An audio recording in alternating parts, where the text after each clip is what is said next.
मुझसे छोटी जो मेरी मुझसे जो बात बहन है वो एक फैशन, वो उनका नाम है मुक्ता श्रीवास्तव, और इस वक्त वो मुंबई में एक बहुत अच्छी इस्टेब्लिश्ड फैशन डिज़ाइनर हैं। अच्छा। और उन्होंने भी गवर्नमेंट कॉलेज से, national institute of fashion technology से उन्होंने निफ्ट की डिग्री से, जो फैशन डिज़ाइनिंग की डिग्री होती है, उसको हासिल किया है। अच्छा। और मुझसे जो तीनों बहनों में सबसे छोटी जो बहन है उनका नाम है डॉक्टर श्वेता श्रीवास्तव। अच्छा, वो भी डॉक्टर हैं? जी, वो MBBS MD हैं। और अच्छा। हाँ, उन्होंने पैथोलॉजी से MD किया है, अपने बैच की गोल्ड मेडलिस्ट हैं। और इस वक्त वो और उनके हस्बैंड डॉक्टर प्रतीक कानपुर में सेवारत हैं। और आप लोग देख रहे हैं जनगढ़ की आवाज़। मऊ जनपद के जिला अस्पताल में स्थापित होम्योपैथिक की जिला प्रभारी डॉक्टर नम्रता श्रीवास्तव जी इस समय हमारे साथ मौजूद हैं। जनपद में आपकी एक सशक्त और एक समर्पण की भावना से जन कल्याण के कार्यों में बहुत बड़ा योगदान है। आपने हमेशा लोगों को जागरूक करने का कार्य किया है और शिविर के माध्यम से लोगों को स्वास्थ्य का ज्ञान देना और वृक्षारोपण के कार्य को प्रोत्साहित करना और समय समय पर लोगों को स्वास्थ्य सेवाओं की जानकारी देने का आपने कार्य किया है। ऐसी शख्सियत से आप लोग रूबरू होंगे, ये बताएंगे अपनी जीवन शैली को कि ये कैसे अपने जीवन को डॉक्टर बनने के लिए प्रेरित की और क्या क्या आवश्यकताएं हैं इंसान को सफल होने के लिए। बहुत बहुत स्वागत है आपका जनगढ़ की आवाज़ में। तो पहला प्रश्न आपका जनगढ़ की आवाज़ के माध्यम से दर्शकों से ये बताना है कि आपको डॉक्टर बनने की इच्छा कैसे जागृत हुई? सभी दर्शकों को नमस्कार, और रंजीत जी को भी मैं धन्यवाद व्यक्त करती हूँ सबसे पहले इतनी सुंदर इंट्रोडक्शन के लिए। पता नहीं मैं इस इतने भव्य इंट्रोडक्शन के लायक हूँ या नहीं, लेकिन हाँ ज़रूर ये कहूँगी कि डॉक्टर बनने का जो सफ़र आज जिस भी मुकाम पे हूँ, मुझे नहीं मालूम वो छोटा है या बड़ा, लेकिन सही बात है कि इस मुकाम तक भी पहुँचने में काफ़ी समय लगा और बहुत सारे उतार चढ़ाव जीवन में देखे। स्कूल लाइफ का समय एक ऐसा समय था जब व्यक्ति जब स्कूल लाइफ में होता है तो एक मोटो बना के चलता है कि हमें भविष्य में ये कोई ना कोई काम करना है या कोई कैरियर को अपनी शेप देना है। फॉर एग्ज़ाम्पल मैंने सोचा कि मैं मेडिकल फील्ड में जाना चाहती हूँ।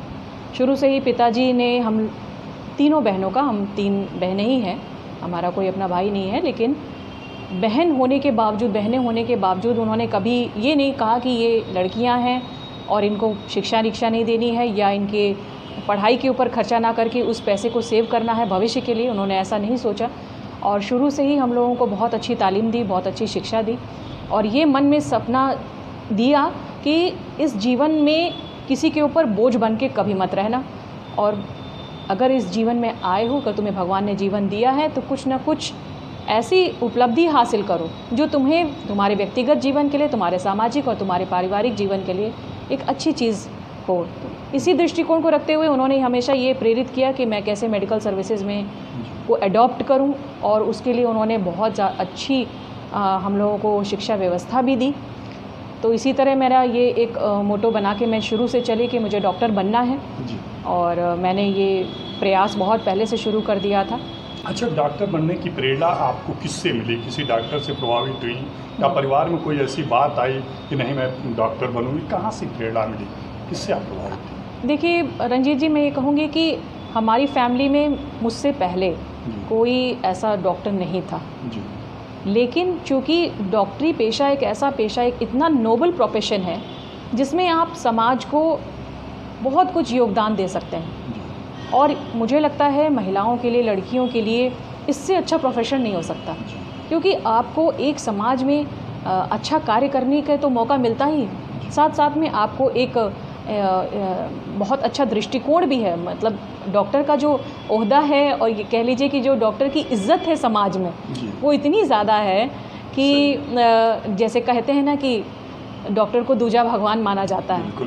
तो कहीं ना कहीं वो इच्छा मेरे अंदर भी मन में थी। लोगों और सारे डॉक्टर्स को भी मैं देखती थी। मेरे पिताजी बचपन से ही हम लोगों को कभी भी कोई स्वास्थ्य संबंधी समस्या हो जाती थी तो कुछ जिन डॉक्टर से भी मिलवाया, उनको देख के भी प्रेरणा होती थी कि जब ये समाज में इतना अच्छा काम कर रहे हैं तो कहीं ना कहीं हम भी इस चीज़ को फॉलो करें। तो वहीं एक इच्छा जागृत हुई हमारे पूरी फैमिली में कि मुझे डॉक्टर बनना है, और सभी पूरे परिवार ने मेरा सहयोग किया तो आपके माता पिता का क्या नाम है और आप अपनी सातों बहनों में सबसे बड़ी हैं, या थोड़ा परिवार का परिचय कराइए। जी, मैं 3 बहनें हूँ और मैं तीनों बहनों में सबसे बड़ी हूँ। जी।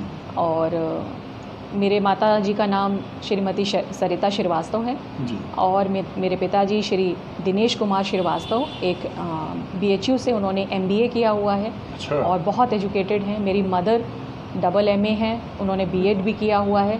लेकिन सिर्फ़ और सिर्फ हम तीनों बहनों की एजुकेशन को प्रायोरिटी मानते हुए, उसको एक परम उद्देश्य मानते हुए उन्होंने हमारी एजुकेशन के लिए कोई करियर परस्यू नहीं किया था। जी।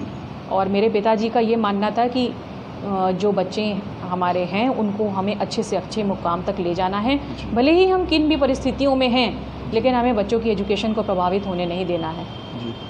कि आप जो सामाजिक कार्य करती हैं, वो सामाजिक कार्य करने की आपको प्रेरणा कहाँ से मिली? कैसे आपने ये तैयारी किया कि नहीं, मैं डॉक्टर के साथ साथ कुछ समाज के लिए जो है प्रोफेशनल भी काम करूँगी? बहुत ही अच्छा सवाल और मेरे दिल के बहुत करीब है ये सवाल।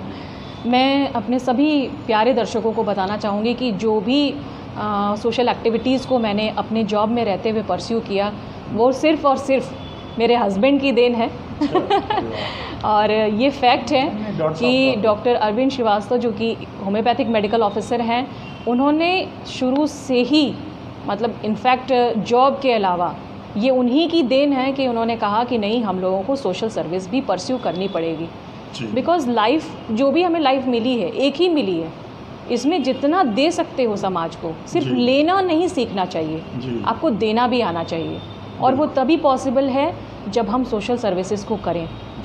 और कई बार उन्होंने मुझे, परिस्थितियाँ नहीं अलाउ करती थी, बच्चे थे, जिम्मेदारियाँ थीं, जॉब था, इतनी सारी चीज़ों को होते हुए भी उन्होंने कहा कि नहीं, आप जाइए और अपने काम को करिए, अच्छी तरीके से करिए। और हर चीज़ में बैलेंस बनाने में उन्होंने मेरा बहुत सहयोग किया है। और इसको मैं एडमिट करती हूँ। मैं ये नहीं कहूँगी कि मैं खुद बहुत फोर्सफुली आना चाहती थी सोशल सर्विसेज में, लेकिन कहीं ना कहीं मेरी इच्छा को जो बल देने वाले हैं वो मेरे हस्बैंड और मेरी फैमिली है।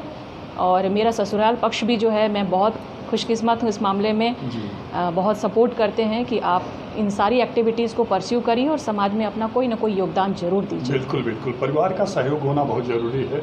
अच्छा, ये हम सभी लोग देखते हैं और काफ़ी पढ़े लिखे लोग इसको समझ पाते हैं, तो दवा लिखने से पहले आप लोग RX लिखते हैं, उसका अर्थ क्या, उसका भाव क्या है? बहुत ही प्यारा प्रश्न है ये, मेडिकल प्रोफेशन से जुड़ा हुआ प्रश्न है। RX का मतलब होता है यू टेक, जी, आप लीजिए। जी। मतलब आप लीजिए जो मैंने दवा लिखी है। जी जी। You take, it's Italian word, ये एक इटालियन वर्ड है। अच्छा। और इसका मतलब होता है यू टेक। अच्छा, हमें किसी के माध्यम से जानकारी हुआ कि RX इसलिए लिखा जाता है, ये मेरी दवा ईश्वर को समर्पित है और ईश्वर आपको जो है फायदा कराएं। ये भी एक बहुत अच्छा मीनिंग है। लेकिन फार्मेसी में हम लोगों को, जैसा हम लोगों को एजुकेशन मिली है मेडिकल प्रोफेशन में, उसमें यही सिखाया गया, it's an Italian word and it means you take, आप लीजिए। जी। अच्छा, एक चीज़ बताइए, डॉक्टर की जो सबसे महत्वपूर्ण जिम्मेदारी है, जो सबसे बड़ा कर्तव्य है, उसका मरीज के साथ कौन सा व्यवहार है जो बहुत जरूरी है? मेरा ऐसा मानना है रंजीत जी कि जो मरीज़ है, जो पेशेंट है, वो खुद में इतना परेशान होता है। हाँ, इसी विषय को मैं, वो इतना अंदर से दुखी होता है। जी। तो जब वो कोई व्यक्ति कष्ट में है, चाहे वो मरीज़ हो चाहे एक आम इंसान हो, जी, जब तक आप उसको प्रेम पूर्वक बोलेंगे नहीं, उसका कष्ट कभी दूर नहीं हो सकता। जी। आप उसको कितनी भी अच्छी से अच्छी दवा लिख दीजिए, अपने जीवन का सारा एक्सपीरियंस उड़ेल दीजिए, लेकिन अगर आपने वो कड़े शब्दों में बोला है या फिर उसके दुखों के लिए ये नहीं कहा कि आप ठीक हो जाएंगे, तो वो ठीक नहीं हो सकता। मेरा ऐसा मानना है। जी। क्योंकि जो संवेदना है वो मरीज़ से तभी जुड़ती है जब आप उसको प्रेम पूर्वक उसके साथ पेश आएँ और उसकी बातों को ध्यान से सुने। और जल्दीबाजी में मेरा मानना है कि दवा नहीं लिखनी चाहिए, क्योंकि जल्दीबाजी में जब हम दवा लिखते हैं तो उसका कनेक्शन नहीं बन पाता हमसे। जी। और कई बार पेशेंट कहते हैं कि डॉक्टर साहब आपने इतना जल्दी लिख दिया, अभी तो हम बता ही रहे थे। हाँ, तब तक आपने दवा लिख दी। तो कई बार ये पेशेंट कहते हैं कि डॉक्टर साहब लोग सुनते नहीं हैं और दवा लिख देते हैं। जी, ऐसी तो मेरी कोशिश रहती है कि मैं पहले पूरी बात सुन लूँ, भले 5 मिनट 10 मिनट कभी कभी लग जाते हैं। समय दिया। और बाहर बैठने वाले पेशेंट को सोचते हैं कि आखिर में मैडम इतनी देर बात क्या कर रहे हैं। लेकिन सही बात तो ये है कि जब तक आप पेशेंट से कनेक्ट नहीं होंगे, उसकी मानसिकता नहीं समझेंगे, उसकी परेशानियों को नहीं समझेंगे तो उसकी सही दवा कैसे चुनाव करेंगे।